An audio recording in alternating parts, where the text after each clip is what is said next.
One thing that always annoyed me about when I added drop-down folders to Squarespace was that any time I had to put like an icon next to it, I'd have to code it. And I've got a video on YouTube about how to add an icon next to your folder items. Now, finally, Squarespace have addressed it. And this is something that it really did need addressing because how is a user meant to tell the difference between a navigation link and a drop down folder? There wasn't any differentiation at all. But now there is, so I can stop moaning. And I'm going to show you how to add your own icon next to a folder. So if we go into pages and we add a drop down, we'll add this in and we'll just call this example.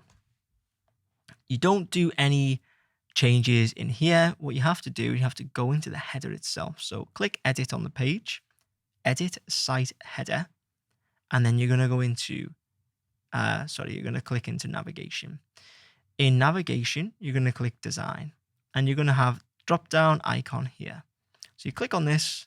By default, it's not going to have anything applied, but then you get this smorgasbord of arrows and triangles and circles and even squares, which is interesting. I don't know if I would have any of those, but I think the best one's probably just a simple down icon like this.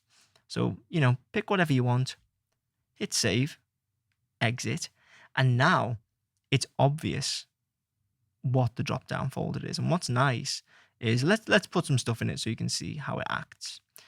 But what's nice is you can now see the difference between the nav items. So if I'm moving about here, you can see, okay, there's the folder. And you can see it's a nice responsive arrow that changes state as you hover over it. And now you've got your folder items in here, nicely organized. It's obvious that we've got items nested in there. So a really nice feature that Squarespace have brought out. Hopefully you found that useful. If you did, please make sure to leave a like and hit subscribe. And if you want me to build your Squarespace website, you can get in touch using the links in the description.